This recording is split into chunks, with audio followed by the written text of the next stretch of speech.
नमस्कार दोस्तों, मैं अर्चना सिंह। स्वागत है आप सभी का मेरे चैनल अर्चना सिंह शॉर्ट्स में। तो आज मैं आप लोगों के बीच आ गई हूँ बिग बॉस 18 डे 31 की रिव्यू लेकर के। तो हम आज सबसे पहले बात करेंगे रजत के ऊपर कि रजत का जो बिहेवियर था, क्या वो जस्टिफाई था, क्या वो सही था। रजत जो भी कर रहे थे, क्या वो आप लोगों को सही लग रहा था। तो मैं तो आज तक जो देखती आई हूँ कि बिग बॉस में आप किसी को भी किसी भी हद तक इंस्टिगेट कर सकते हैं अपने शब्दों से, अपने बिहेवियर से, अपने एक्टिविटीज से, सिवाय आप टच नहीं कर सकते हैं। तो रजत की सबसे बड़ी गलती क्या हुई कि वो टच कर गए, जो कि नहीं करना चाहिए। अदरवाइज रजत जो भी दिखा रहे थे वो अपनी पर्सनालिटी का ही एक हिस्सा दिखा रहे थे। हो सकता है उनके इस व्यक्तित्व से कुछ लोग सहमत हो, कुछ लोग असहमत हो, बट मुझे लगता है कि गेम को दिलचस्प बनाने के लिए, गेम को इंटरेस्टिंग बनाने के लिए कुछ कुछ हरकतें तो करनी ही पड़ती है। और मैं रजत के बारे में यही कहूंगी कि रजत अभी पूरी तरह से लॉस्ट है। पूरा उसका दिमाग जो है ना, ये काम करना बंद कर दिया है। वो क्या कर रहा है, नहीं कर रहा है, उसको खुद भी पता नहीं है। एक्चुअली बिग बॉस से पर्सनल फाइट रजत की होती जा रही है। आप देखे होंगे कि जिस समय नॉमिनेशन टास्क था तो बिग बॉस को भी वो उल्टा जवाब दिए थे कि मैं तो सोचता था कि आप लोगों को जानते हैं, आप मेरे मन की बात भी कैसे जान जाते हैं ये मुझे नहीं पता। तो बिग बॉस को भी वो उल्टा जवाब देते हैं और बिग बॉस भी साइलेंट हो जाते हैं सुन करके। तो जिस चीज़ के लिए वो रिग्रेट भी उनको हुआ और वो इस चीज़ के लिए माफ़ी भी मांगे, बट बिग बॉस भी कहाँ मानने वाले हैं। वो भी तो रजत के पीछे हाथ धो के पड़े ही रहते हैं। 2000 कुछ करके बता रहे थे कि इतनी बार आप अपनी बातों से पलटे हैं, बेचारा का पलटू राम नाम पड़ गया है। अगर रजत पलट जाते हैं अपनी बातों से, भावना में बह करके, तो क्या ये गलत है क्या? आमतौर पर देखा जाता है कि जो हम अपने वैवाहिक जीवन में कभी अपने घर वालों से नाराज होते हैं तो क्षण भर के लिए ये चीज रियलाइज भी तो हो जाता है ना कि हम गलत कर रहे हैं, फिर उनके लिए प्यार भी तो उमड़ता है हमारे दिल में। तो वही चीज तो है रजत के अंदर भी कि अगर वो घर वालों के साथ किसी बात पर नाराज होते हैं तो क्षण भर के लिए उनको रियलाइज हो गया कि नहीं, ये चीज मैं गलत कर दिया। बिग बॉस खास करके इसी बात पर उनको नीचा दिखाते हैं। जो ईसा को 2 परवल बॉयल करने के लिए, ईसा और एलिस को बोले थे देने के लिए, और उसके जस्ट बाद फिर वो जो उनके लिए पनीर का पराठा वगैरह बोले देने के लिए, तो दिल ही तो है। कब तक आप किसी पे गुस्सा, कब तक नाराज रह सकते हैं? उनके दिल में आया कि नहीं, मेरा ये बिहेवियर सही नहीं है या मैं उनको अपनी बहन जैसा मानता हूँ, तो वो उनके लिए वो चीज बोल दिए। तो इस बात में हमेशा उनके ऊपर इस तरह की छीटाकशी, उनको डिमोरलाइज करना, ये सही नहीं है। हम लोग सब देख ही रहे हैं कि बिग बॉस जो है 2 गुटों के साथ 2 नियत वाला व्यवहार कर रहे हैं और वो सीना ठोक कर शुरू से ही अनाउंसमेंट कर देते हैं कि अब मैं पार्शियलिटी दिखाऊंगा। तो ठीक है, आपका गेम है, आप पार्शियल हैं, बट आप किसी के ब्रेन को कंट्रोल नहीं कर सकते हैं। एक घर में 10 आदमी है, 15 आदमी है, ठीक है। आप उसमें से 5 को जो है स्पेशल ट्रीटमेंट दे रहे हैं, 5 के साथ बहुत अच्छे से बात कर रहे हैं, बाकी 10 को इग्नोर कर रहे हैं। तो ऑब्वियस है ना कि वो सामने वाले को ये चीज फील होगा कि मेरे साथ ऐसा क्यों हो रहा है। भले ही आपका गेम है, बट ये फील होगा। जस्ट लाइक एक चीज देखते हैं कि अगर किसी फैमिली में, किसी परिवार में 2-4 भाई बहन हैं, उसमें से आप किसी एक को स्पेशल ट्रीटमेंट देते हैं, कुछ खरीद के लाते हैं तो उसको सबसे पहले आप जा करके दे देते हैं, बाकी 3 बच्चों को नहीं पूछते हैं कि भाई तुमको कुछ चाहिए कि नहीं चाहिए। तो उन 3 को तो ये चीज फील होगा ना कि मेरे साथ गलत हो रहा है। वही चीज तो है, ये तो फैमिली तो है। आप बोलते हैं कि अपना व्यक्तित्व दिखाइए, आप अपना कनेक्शन दिखाइए, आपकी दोस्ती भी होनी चाहिए। जो इंडिविजुअल खेलता है, बिग बॉस का कहना होता है कि आपको किसी से बन ही नहीं रहा है, आपका कोई गेम ही नहीं है, आपकी कोई फ्रेंडशिप ही नहीं है, तो सब कुछ तो आप ही करने के लिए बोलते हैं। मतलब आप चाहते हैं कि आदमी भावनात्मक रूप से आपके गेम में जुड़ जाए, और कोई अगर पूरी तरह से भावनात्मक रूप से जुड़ता है तो उसके ऊपर फिर छीटाकशी आप खुद ही करते हैं। आप सोचते हैं कि आप अगर दिन को रात बोले तो बंदे रात बोले, और रात को दिन बोले तो दिन बोले। ऐसा नहीं होता है ना बिग बॉस। कल जो रजत विवेन के साथ में कर रहे थे, तो पर्सनली मैं अपना अगर बोलूं तो मुझे ये चीज अच्छा नहीं लगा कि चलो दिन भर का गेम है, खेलो, दिन भर जो करना है करो। एक तो दिन भर में पलक झपकने का टाइम नहीं दिया जाता है, और रात हर किसी के लिए आराम करने का टाइम होता है। हम इंसान ही नहीं, जानवर पशु पक्षी भी आराम करते हैं। तो आप किसी के बेड को अगर ले लेते हैं तो किसी चीज से ना, जैसे कि हम जिस कप में पानी पीते हैं या जिस कप में हम चाय कॉफी पीते हैं, तो उससे हमारा कनेक्शन हो जाता है। हम जिस बेड पे सोते हैं उससे हमारा कनेक्शन, हमारा पिलो अगर किसी दूसरे के पास चला जाए तो नींद नहीं होता। जनरली ये होता है आमतौर पर, मुझे लगता है कि 98% लोगों के साथ ये होता होगा। तो विवियन तो कुछ ज़्यादा ही हाइजीन को मेंटेन करके चलता है, और उसको साइनस की भी प्रॉब्लम है जैसा वो बता रहे थे। तो इन चीज़ों के मद्देनज़र थोड़ा सा इन चीज़ों पर उनको ध्यान रखना चाहिए था। ठीक है, आप बिस्तर पे चले गए, थोड़ी देर के लिए आप उनसे हठधर्मी कर लिए, हट कर लिए, जिद कर लिए कि मैं यहीं रहूँगा। उसके बाद जो है फिर विवियन आपको कितने पोलाइटली मनाने के लिए आ रहे थे कि यार चले जा, मुझे साइनस की प्रॉब्लम है। आप तो समझना चाहिए था, आपको चला जाना चाहिए था। बट रजत का क्या है ना कि आप उनको अगर क्विकली, जैसा मैं फील की हूँ कि किसी बात पर तुरंत रिएक्शन देते हैं ना, तो रजत का ब्रेन जो है ना वो गर्म रहता है और वो एकदम डिनाई कर देगा उस चीज़ के लिए, क्योंकि वो तुरंत ईगो पे ले लेता है, अब तो मैं ऐसा होने ही नहीं दूंगा।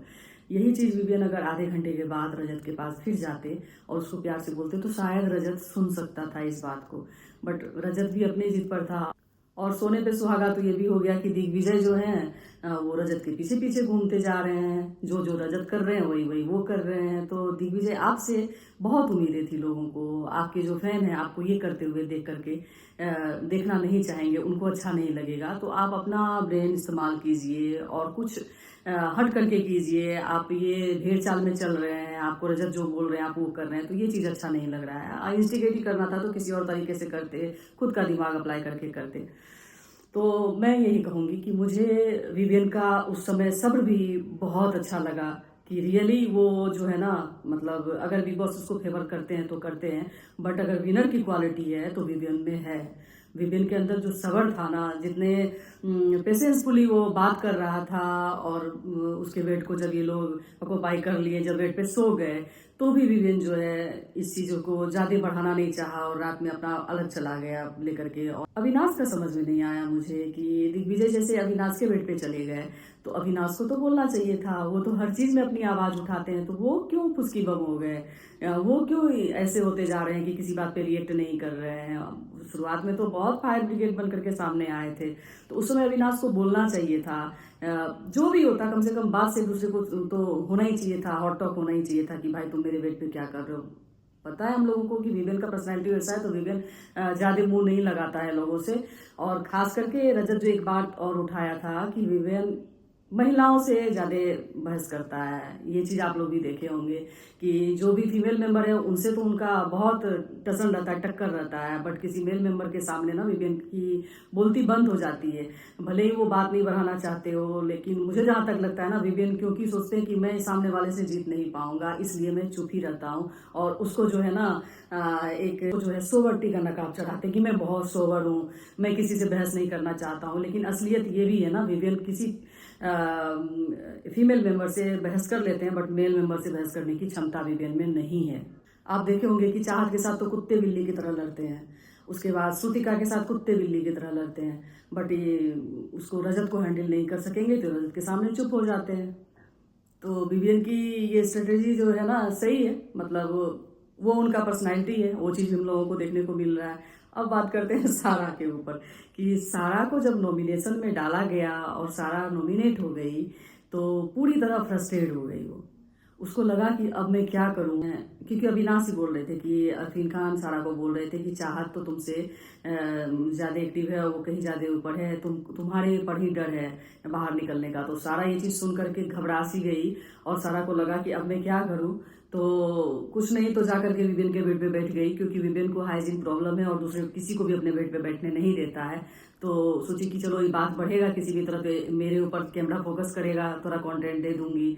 जाकर के वो बेड पे बैठती हैं, विवियन बहुत पोलाइटली उनको समझाते हैं, लेकिन सारा समझाने से भी नहीं समझती है। और उस समय सारा का रूप जो देखने में लग रहा था कितनी डरावनी लग रही थी। तो उसका बाल बिखरा बिखरा सा हमेशा रहता है और उसके बाद साइलेंट एकदम ऐसे चुप थी। मुझे तो लगा कि इसको क्या हो गया है भाई, कोई शौक तो नहीं लग गया, या फिर कहीं ऐसा तो नहीं उनके दिमाग में लगा कि विवियन ज्यादा फेवरेट हो रहा है लोगों से, तो उसके बेड पे चल करके थोड़ा सा मैं अपने आप को रिचार्ज कर लेती हूँ, मुझे एनर्जी मिल जाएगी उसके बेड पे जाने से। तो सारा उनके बेड पे जाने से आपको एनर्जी नहीं मिलेगी, आप रिचार्ज नहीं होंगे, आप जो है अपने कर्म से ही रिचार्ज होंगे। कुछ एक्टिविटीज कीजिए, कुछ तो कीजिए, तभी तो आपको लोग देखना पसंद करेंगे। मुझे पता है आप में पोटेंशियल है, भर भर करके है, क्योंकि जब आप गुस्सा करती हैं तो भाई साहब देखने लायक रहता है। तो क्योंकि स्टार्टिंग के भी फर्स्ट वीक में देखा गया था तो चाहत से कैसे बेफिजुल का वो लड़ पड़ी थी। मुझे लग रहा है ना इस वीक अरफीन खान जी शायद निकल जाएंगे, उसके बाद सारा को संभालने वाला कोई नहीं रहेगा, फिर सारा का रूप देखने को मिलेगा, आपको उनकी एक्चुअल पर्सनैलिटी देखने को मिलेगी। और एक चीज मैं कहना चाहूंगी कि सारा और अरफीन खान शायद गलती कर दिए यहाँ आकर के, क्योंकि ये लोग माइंड रीडर बोल करके आए हुए थे और इन लोगों का खुद के ब्रेन पे कंट्रोल नहीं है। आप देखेंगे कि सारा की एक्टिविटीज जो कैसे वो राशन उसन के को लेकर के वो फेंकना शुरू कर दी थी, जो अभी नेक्स्ट एपिसोड में दिखाया जाएगा। तो आप किस बात के माइंड रीडर हैं भाई, जो आपको अपने ऊपर कंट्रोल नहीं है? या आरफीन खान जी, आप अपनी बीवी को इतने सालों में नहीं संभाल पाए? तो मुझे लगता है ना कि आपके प्रोफेशन में आपको बिग बॉस आकर के लॉस ही होगा, फायदा कुछ नहीं होने वाला है।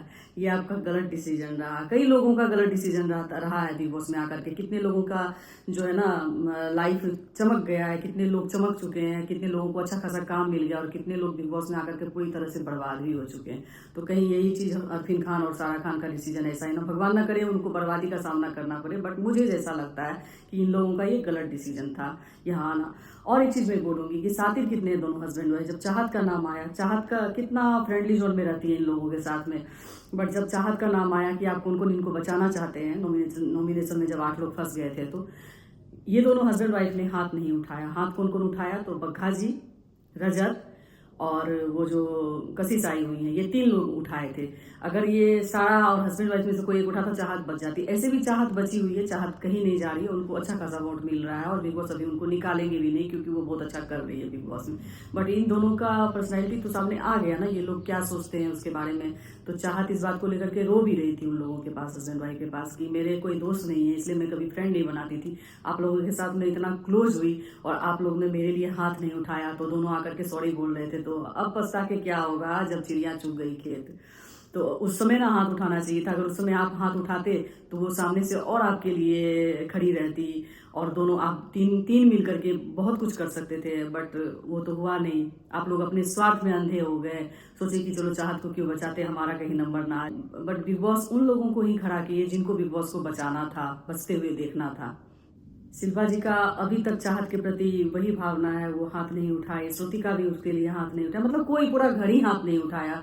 पता नहीं चाहत से इन लोगों को क्या दुश्मनी है। आई थी रजत भी बच गया और करणवीर भी बच गया। बात करूंगी करणवीर के ऊपर में, तो उनके ऊपर बात करने का कुछ मुद्दा तो है नहीं, क्योंकि करणवीर कुछ कर ही नहीं रहे हैं।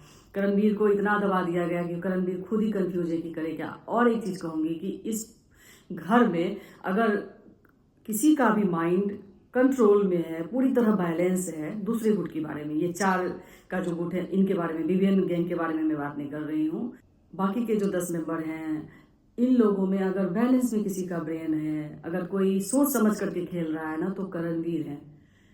इवन शिल्पा जी को भी मैं देखती हूँ कि किसी किसी बात पर वो तुनक जाती हैं। आप देखते होंगे कि श्रुतिका जैसे उनको सामने सामने डिकोड करती है, अच्छी तरह से उनके बारे में बोलती है, तो शिल्पा जी को बिल्कुल बर्दाश्त नहीं होता, अच्छा नहीं लगता है। और वो खिसियानी बिल्ली की तरह मैक्सिमम टाइम तो किचन में रहती हैं और वहां पर खुद आती हैं उनके बारे में।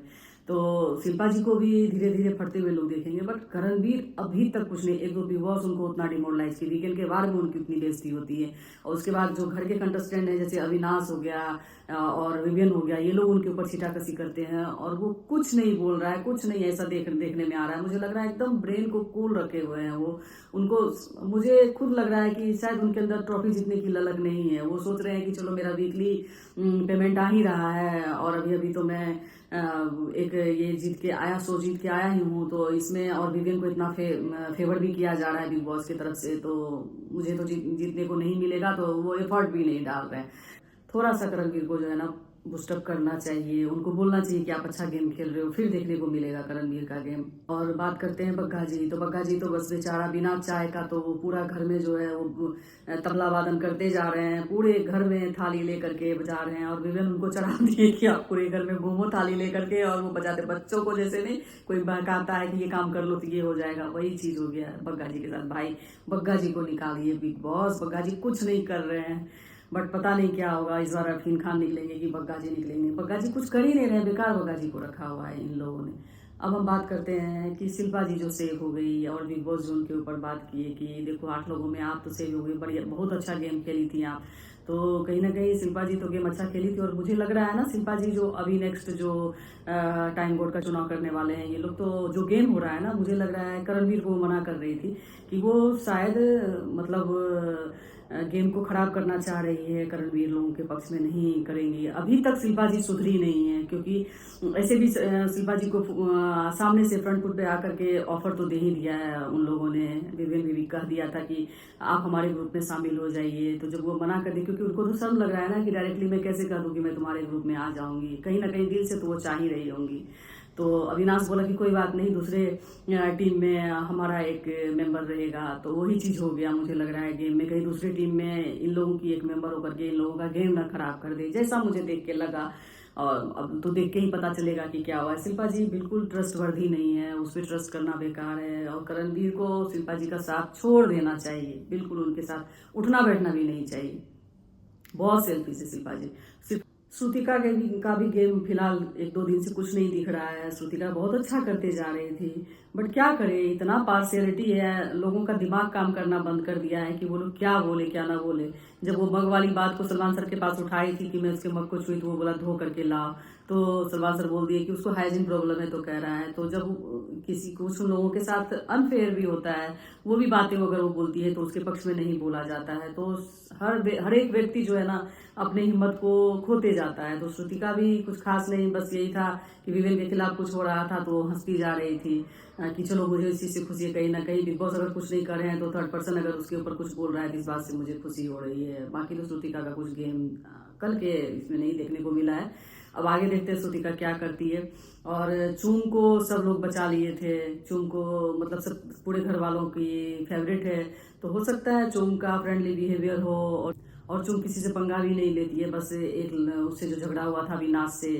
चूम का भी कुछ गेम है नहीं, बस किचन में बैठ करके खाना बनाती है, तो शायद वो सबको खाना बना के खिला रही हैं और सबका पर्सनल काम कर रही है, इसलिए घर वाले चाहते होंगे कि एक काम करने वाला रहना चाहिए घर में, तो वही हेल्पर बन करके वो सबका रह गई है। बाकी तो चूम का कोई ओपिनियन ही नहीं दिखता है, चूम का भी रहना न रहना बात बराबर है। बाकी कशिश का भी आज कुछ फुटेज नहीं था, कशिश भी किसी चीज में अपना मुद्दा नहीं रखी, कुछ नहीं बोली। कशिश से बहुत उम्मीद है, जब वो एंट्री की थी तो धमाकेदार की थी, तो अभी तो 1-2 दिन ही हुआ है, आगे देखते हैं कशिश क्या करती है। मुझे लगता है कशिश अच्छा ही करेगी। और एलिस का भी कुछ नहीं है, एलिस बस ग्रुप का हिस्सा बन करके इधर सुधर करती है, और अविनाश की जब किसी से फाइट होती है तो जाकर के उसको पकड़ना, इतना ही काम ईशा और एलिस का बचा। ईशा तो फिर भी कुछ बोल ले रही है आजकल, बट एलिस का कुछ नहीं बचा है। एलिस को अगर नॉमिनेट करते तो एलिस बचती भी नहीं। तो अब देखते हैं कब तक ये लोग नॉमिनेट होते हैं और कब किसका टिकट कटता है, तो एलिस का भी कोई गेम नहीं है। तो आई थिंक ओवरऑल सारे मुद्दों पर हम लोगों ने बात कर ही लिया है, और आशा करती हूँ आप लोगों को मेरे द्वारा दी गई रिव्यू अच्छी लगती होगी। अगर आप मेरी बातों से कनेक्ट होते हैं और आपको लगता है कि मैं आप जो सोच रहे हैं वही मैं बोल रही हूँ, तो मेरे वीडियो को लाइक जरूर कीजिएगा। और अगर मुझ में कोई कमी है, आप मेरी बातों से सहमत नहीं हैं, तो कमेंट बॉक्स में ये भी जरूर लिखिएगा। अगर आप लोगों को मेरी रिव्यू अच्छी लगती है तो मेरे चैनल को सब्सक्राइब जरूर कीजिएगा। आप मुझे फॉलो कर सकते हैं मेरे YouTube channel Archana Singh shorts पे, मेरे इंस्टा चैनल अर्चू सन्नी पे, और जो मेरा FB का प्रोफाइल है अर्चना सिंह के नाम से, आप उस पर भी फॉलो कर सकते हैं। तो आज के लिए बस इतना ही, मिलते हैं कल, बाय बाय, टेक केयर।